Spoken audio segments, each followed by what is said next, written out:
Literacy is traditionally meant as the ability to read, write, and use arithmetic. The modern term's meaning has been expanded to include the ability to use language, numbers, images, computers, and other basic means to understand, communicate, gain useful knowledge and use the dominant symbol systems of a culture. The concept of literacy is expanding in OECD countries to include skills to access knowledge through technology and ability to assess complex contexts. A person who travels and resides in a foreign country but is unable to read or write in the language of the host country would also be regarded by the locals as being illiterate.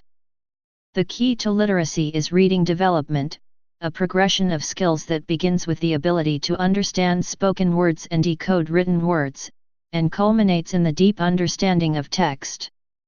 Reading development involves a range of complex language underpinnings including awareness of speech sounds, phonology, spelling patterns, orthography, word meaning, semantics, grammar, syntax, and patterns of word formation, morphology, all of which provide a necessary platform for reading fluency and comprehension. Literacy takes place from birth to age 3. If the time frame from birth to age 3 is missed, it will be harder for literacy to take place. Once these skills are acquired, the reader can attain full language literacy, which includes the abilities to apply to printed material critical analysis, inference, and synthesis, to write with accuracy and coherence, and to use information and insights from text as the basis for informed decisions and creative thought. The inability to do so is called illiteracy or analphabetism. The United Nations Educational, Scientific, and Cultural Organization, UNESCO, defines literacy as the ability to identify, understand, interpret, create, communicate, and compute, using printed and written materials associated with varying contexts. Literacy involves a continuum of learning and enabling individuals to achieve their goals, to develop their knowledge and potential, and to participate fully in their community and wider society. History. Prehistoric literacy. Origins of literacy. Literacy is thought to have first emerged with the development of numeracy and computational devices as early as 8000 BCE.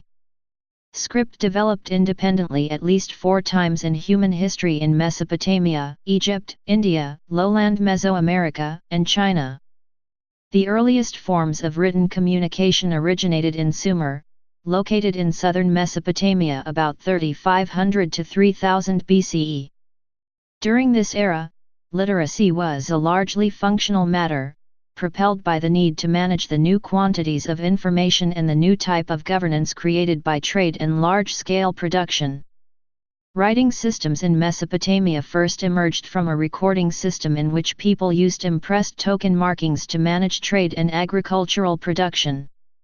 The token system served as a precursor to early cuneiform writing once people began recording information on clay tablets.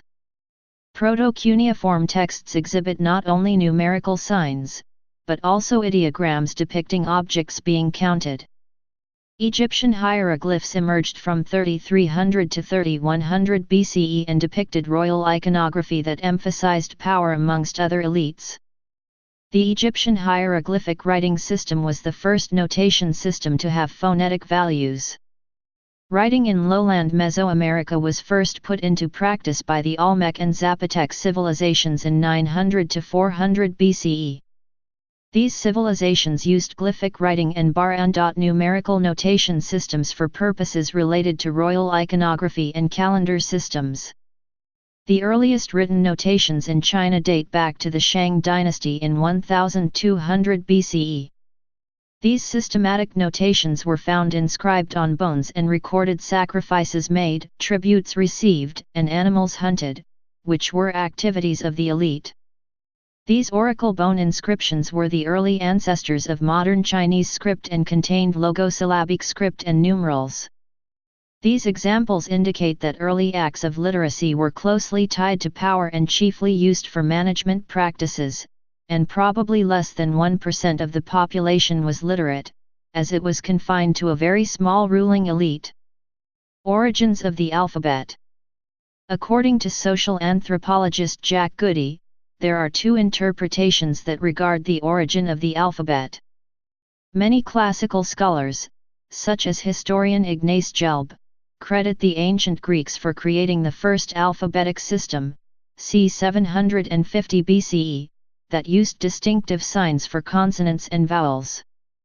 But Goody contests, the importance of Greek culture of the subsequent history of Western Europe has led to an overemphasis, by classicists and others, on the addition of specific vowel signs to the set of consonantal ones that had been developed earlier in Western Asia. Thus, many scholars argue that the ancient Semitic-speaking peoples of northern Canaan, modern-day Syria, invented the consonantal alphabet as early as 1500 BCE. Much of this theory's development is credited to English archaeologist Flinders Petrie, who, in 1905, came across a series of Canaanite inscriptions located in the turquoise mines of Sarabat el-Kadem. 10 years later, English Egyptologist Alan Gardner reasoned that these letters contain an alphabet, as well as references to the Canaanite goddess Asherah. In 1948, William F. Albright deciphered the text using additional evidence that had been discovered subsequent to Goody's findings. This included a series of inscriptions from Ugarit, discovered in 1929 by French archaeologist Claude F. A. Schaffer. Some of these inscriptions were mythological texts, written in an early Canaanite dialect, that consisted of a 32-letter cuneiform consonantal alphabet. Another significant discovery was made in 1953 when 3 arrowheads were uncovered, each containing identical Canaanite inscriptions from 12th century BCE. According to Frank Moore Cross, these inscriptions consisted of alphabetic signs that originated during the transitional development from pictographic script to a linear alphabet. Moreover, he asserts, these inscriptions also provided clues to extend the decipherment of earlier and later alphabetic texts. The consonantal system of the Canaanite language inspired alphabetical developments in subsequent languages. During the Late Bronze Age, successor alphabets appeared throughout the Mediterranean region and subdeveloped into 3 languages: Phoenician, Hebrew and Aramaic. According to Goody, these cuneiform scripts may have influenced the development of the Greek alphabet several centuries later. Historically, the Greeks contended that their language was modeled after the Phoenicians. However, many Semitic scholars now believe that ancient Greek is more consistent with an early form Canaanite that was used c. 1100 BCE.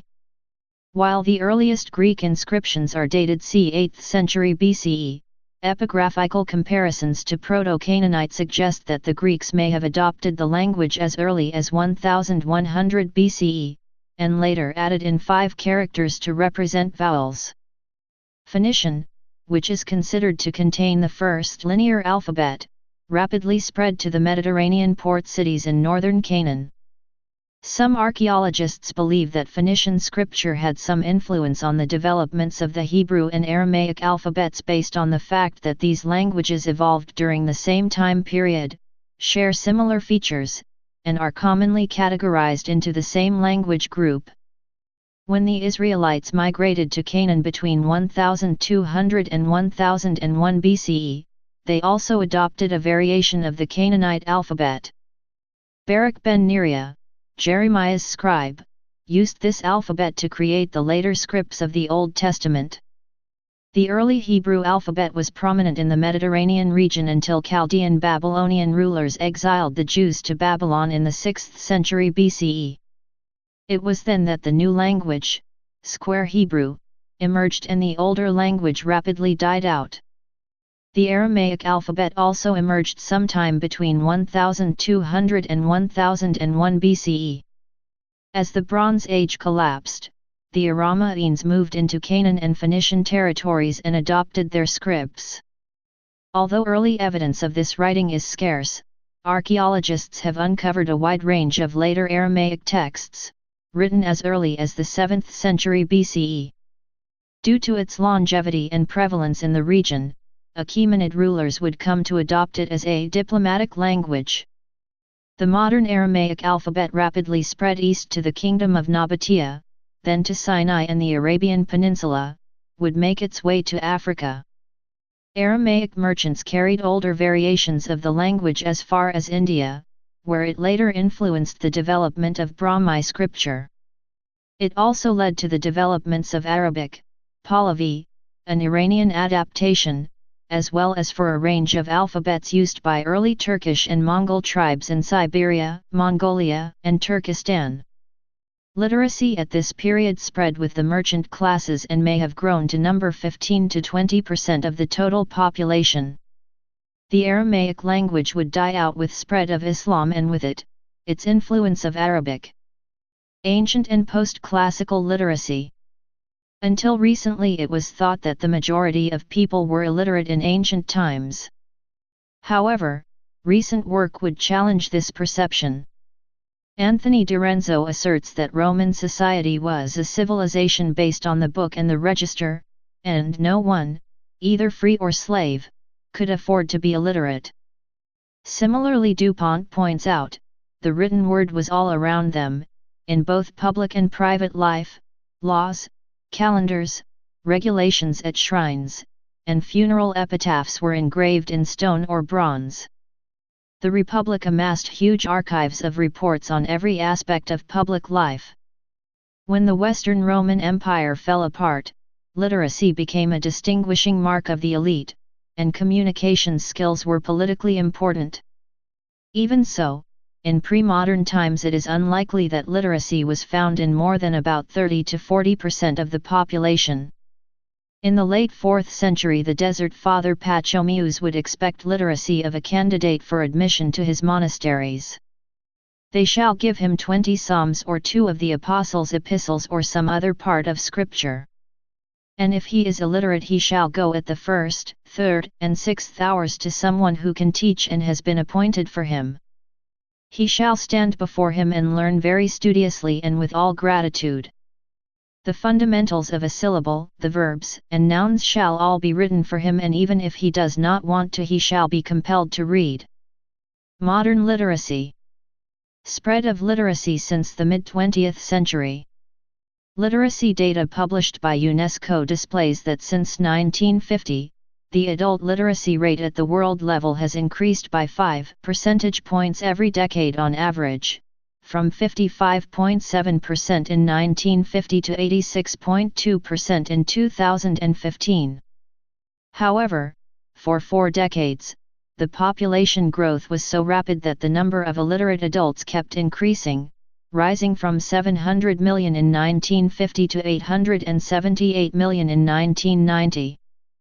Since then, the number has fallen markedly to 745 million in 2015, although it remains higher than in 1950 despite decades of universal education policies, literacy interventions, and the spread of print material and information and communications technology, ICT. However, these trends have been far from uniform across regions. Regional disparities. Cross-national comparisons of literacy rates are imperfect, given that different countries define literacy in different ways. However, available global data indicates significant variations in literacy rates between world regions. North America, Europe, and Central Asia have achieved almost full adult literacy, individuals at or over the age of 15, for both men and women. Most countries in East Asia and the Pacific, as well as Latin America and the Caribbean, are above a 90% literacy rate for adults. Illiteracy persists to a greater extent in other regions.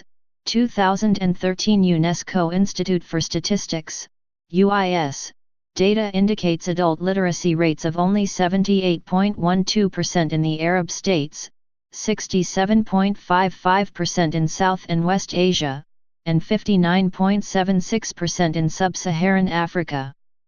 In much of the world, high youth literacy rates suggest that illiteracy will become less and less common as younger generations with higher educational attainment levels replace older ones. However, in Sub-Saharan Africa and South and West Asia, where the vast majority of the world's illiterate youth live, lower school enrollment implies that illiteracy will persist to a greater degree. According to 2013 UIS data, the youth literacy rate, individuals ages 15 to 24, is 84.03% in South and West Asia, and 70.06% in Sub-Saharan Africa. That being said, literacy has rapidly spread in several regions in the last 25 years, see image. Gender disparities. On a worldwide scale, illiteracy disproportionately impacts women. According to 2015 UIS data collected by the UNESCO Institute for Statistics, about two-thirds, 63%, of the world's illiterate adults are women. This disparity was even starker in previous decades. From 1970 to 2000, the global gender gap in literacy would decrease by roughly 50%. In recent years, however, this progress has stagnated, with the remaining gender gap holding almost constant over the last 2 decades. In general, the gender gap in literacy is not as pronounced as the regional gap, that is, differences between countries in overall literacy are often larger than gender differences within countries. However, the gap between men and women would narrow from 1990 onwards, after the increase of male adult literacy rates at 80%. See image. Sub-Saharan Africa, the region with the lowest overall literacy rates, also features the widest gender gap. Just 52% of adult females are literate, and 68% among adult men. Similar gender disparity persists in 2 other regions, the Arab states, 86% adult male literacy, 70% adult female literacy, and South and West Asia, 77% adult male literacy, 58% adult female literacy.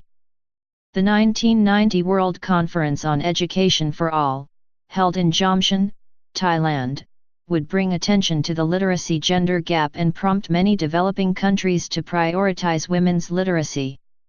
In the past decade, global development agendas would increasingly address the issue of female literacy.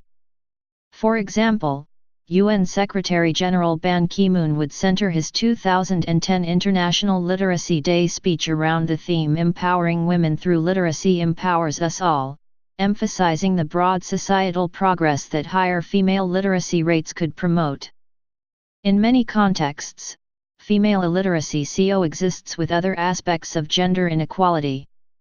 Martha Nussbaum, for example, make illiterate women more vulnerable to becoming trapped in an abusive marriage, given that illiteracy limits their employment opportunities and worsens their intra-household bargaining position.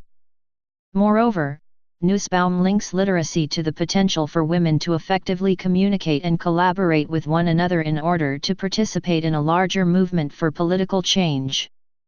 Challenges of increasing female literacy. Social barriers prevent expanding literacy skills among women and girls.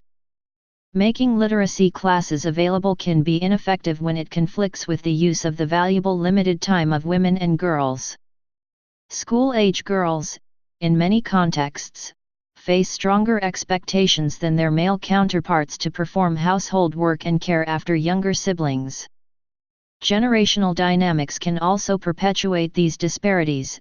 Illiterate parents may not readily appreciate the value of literacy for their daughters, particularly in traditional, rural societies with expectations that girls will remain at home.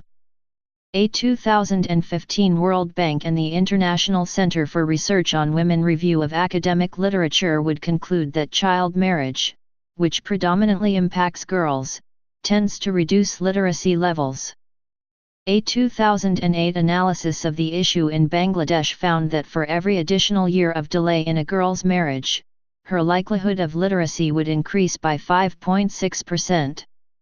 Similarly, a 2014 study found that in sub-Saharan Africa, marrying early would significantly decrease a girl's probability of literacy, holding other variables constant.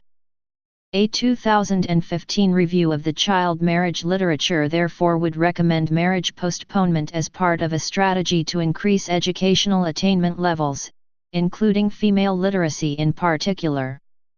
Gender gap for boys in developed countries. While women and girls comprise the majority of the global illiterate population, in many developed countries illiteracy gender gap exists in the opposite direction. Data from the Programme for International Student Assessment, PISA, has consistently indicated the literacy underachievement of boys within member countries of the Organization for Economic Cooperation and Development, OECD. In view of such findings, many education specialists have recommended changes in classroom practices to better accommodate boys' learning styles, and to remove any gender stereotypes that may create a perception of reading and writing as feminine activities. Socioeconomic impact. Many policy analysts consider literacy rates as a crucial measure of the value of a region's human capital. For example, literate people can be more easily trained than illiterate people, and generally have a higher socioeconomic status, thus they enjoy better health and employment prospects. The international community has come to consider literacy as a key facilitator and goal of development. In regard to the Sustainable Development Goals adopted by the UN in 2015, the UNESCO Institute for Lifelong Learning has declared the central role of literacy in responding to sustainable development challenges such as health, social equality, economic empowerment, and environmental sustainability. Health impacts. Illiterate people are generally less knowledgeable about hygiene and nutritional practices, an unawareness which can exacerbate a wide range of health issues. Within developing countries in particular, literacy rates also have implications for child mortality. In these contexts, children of literate mothers are 50% more likely to live past age 5 than children of illiterate mothers. Public health research has thus increasingly concerned itself with the potential for literacy skills to allow women to more successfully access healthcare systems, and thereby facilitate gains in child health. For example, a 2014 descriptive research survey project correlates literacy levels with the socioeconomic status of women in Oyo State, Nigeria. The study claims that developing literacy in this area will bring economic empowerment and will encourage rural women to practice hygiene, which will in turn lead to the reduction of birth and death rates. Economic impacts. Literacy can increase job opportunities and access to higher education. In 2009, the National Adult Literacy Agency, NALA, in Ireland commissioned a cost-benefit analysis of adult literacy training. This concluded that there were economic gains for the individuals, the companies they worked for, and the exchequer, as well as the economy and the country as a whole. For example, increased GDP. Korotayev and co-authors have revealed a rather significant correlation between the level of literacy in the early 19th century and successful modernization and economic breakthroughs in the late 20th century, as literate people could be characterized by a greater innovative activity level, which provides opportunities for modernization, development, and economic growth. Literacy promotion efforts. While informal learning within the home can play an important role in literacy development, gains in childhood literacy often occur in primary school settings. Continuing the global expansion of public education is thus a frequent focus of literacy advocates. These kinds of broad improvements in education often require centralized efforts undertaken by national governments.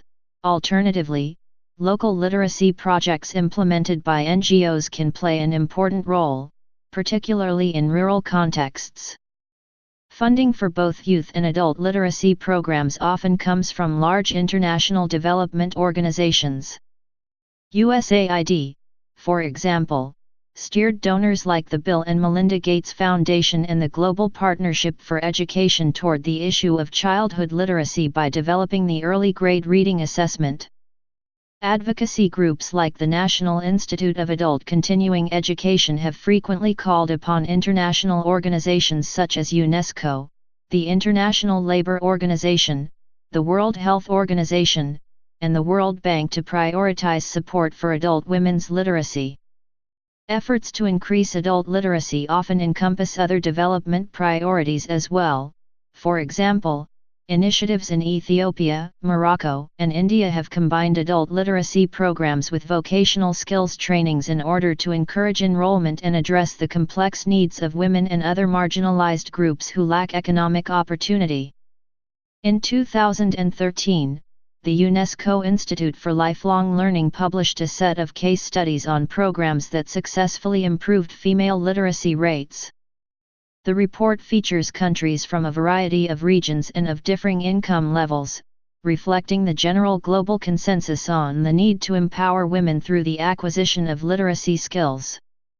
Part of the impetus for UNESCO's focus on literacy is a broader effort to respond to globalization and the shift towards knowledge-based societies that it has produced.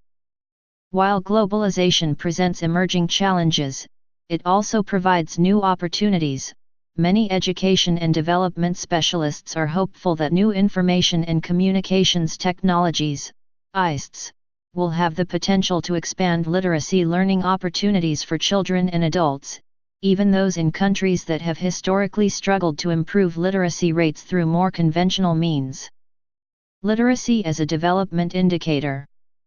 The Human Development Index, produced by the United Nations Development Programme, UNDP, uses education as one of its three indicators. Originally, adult literacy represented 2/3 of this education index weight. In 2010, however, the UNDP replaced the adult literacy measure with mean years of schooling. A 2011 UNDP research paper framed this change as a way to ensure current relevance, arguing that gains in global literacy already achieved between 1970 and 2010 meant that literacy would be unlikely to be as informative of the future. Other scholars, however, have since warned against overlooking the importance of literacy as an indicator and a goal for development, particularly for marginalized groups such as women and rural populations. Literacy as a human right. Literacy is a human right essential for lifelong learning and social change.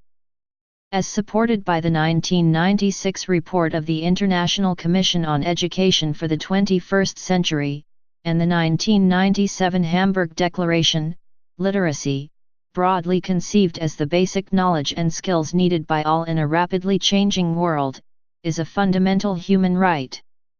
There are millions, the majority of whom are women, who lack opportunities to learn or who have insufficient skills to be able to assert this right. The challenge is to enable them to do so. This will often imply the creation of preconditions for learning through awareness raising and empowerment.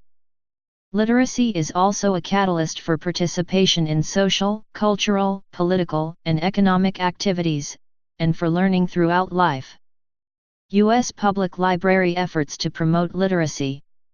The public library has long been a force promoting literacy in many countries. In the U.S. context, the American Library Association promotes literacy through the work of the Office for Literacy and Outreach Services. This committee's charge includes ensuring equitable access to information and advocating for adult new and non-readers. The Public Library Association recognizes the importance of early childhood in the role of literacy development and created, in collaboration with the Association for Library Service to Children, Every Child Ready to Read at Your Library in order to inform and support parents and caregivers in their efforts to raise children who become literate adults. The release of the National Assessment of Adult Literacy, NAAL, report in 2005 revealed that approximately 14% of U.S. adults function at the lowest level of literacy, 29% of adults function at the basic functional literacy level and cannot help their children with homework beyond the first few grades. The lack of reading skills hinders adults from reaching their full potential. They might have difficulty getting and maintaining a job, providing for their families, or even reading a story to their children. For adults, the library might be the only source of a literacy program. April 30, DIA. Diversity in Action. DIA. which stand for diversity in action and is also known as El Dia de los Niños / El Dia de los Libros, Children's Day / Book Day, is a program which celebrates the importance of reading to children from all cultural and linguistic backgrounds. Dia is celebrated every year on April 30th in schools, libraries, and homes, and this website provides tools and programs to encourage reading in children. Parents, caregivers, and educators can even start a book club. Read/Orange County. This community literacy program was initiated in 1992 by the Orange County Public Library in California. The mission of Read/Orange County is to create a more literate community by providing diversified services of the highest quality to all who seek them. Potential tutors train during an extensive 23-hour tutor training workshop in which they learn the philosophy, techniques, and tools they will need to work with adult learners. After the training, the tutors invest at least 50 hours a year to tutoring their student. The organization builds on people's experience as well as education rather than trying to make up for what has not been learned. The program seeks to equip students with skills to continue learning in the future. The guiding philosophy is that an adult who learns to read creates a ripple effect in the community. The person becomes an example to children and grandchildren and can better serve the community. Boulder Reads. Located in Boulder, Colorado, the program recognized the difficulty that students had in obtaining childcare while attending tutoring sessions, and joined with the University of Colorado to provide reading buddies to the children of students. Reading Buddies matches children of adult literacy students with college students who meet with them once a week throughout the semester for an hour and a half. The college students receive course credit to try to enhance the quality and reliability of their time. Each Reading Buddies session focuses primarily on the college student reading aloud with the child. The goal is to help the child gain interest in books and feel comfortable reading aloud. Time is also spent on word games, writing letters, or searching for books in the library. Throughout the semester, the pair work on writing and illustrating a book together. The college student's grade is partly dependent on the completion of the book. Although Reading Buddies began primarily as an answer to the lack of childcare for literacy students, it has evolved into another aspect of the program. Participating children show marked improvement in their reading and writing skills throughout the semester. Hillsborough Literacy Council, HLC. Approximately 120,000 adults in Hillsborough County are illiterate or read below the 4th grade level. Working since 1986, the HLC is committed to improving literacy by empowering adults through education. Sponsored by the statewide Florida Literacy Coalition, HLC strives to improve the literacy ability of adults in Hillsborough County, Florida. The HLC provides tutoring for English for speakers of other languages, ESOL. Through one-on-one tutoring, the organization works to help adult students reach at least the 5th grade level. Broader and complementary definitions. Traditionally, literacy is the ability to use written language actively and passively. One definition of literacy is the ability to read, write, spell, listen, and speak. Since the 1980s, some have argued that literacy is ideological, which means that literacy always exists in a context, in tandem with the values associated with that context. Prior work viewed literacy as existing autonomously. Some have argued that the definition of literacy should be expanded.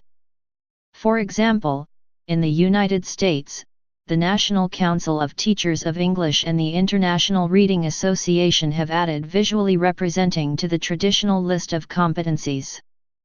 Similarly, in Scotland, literacy has been defined as the ability to read, write, and use numeracy, to handle information, to express ideas and opinions, to make decisions and solve problems, as family members, workers, citizens, and lifelong learners. It is argued that literacy includes the cultural, political, and historical contexts of the community in which communication takes place. A basic literacy standard in many places is the ability to read the newspaper. Increasingly, communication in commerce and in general requires the ability to use computers and other digital technologies. Since the 1990s, when the Internet came into wide use in the United States, some have asserted that the definition of literacy should include the ability to use tools such as web browsers, word processing programs, and text messages. Similar expand. Please subscribe and thanks for watching.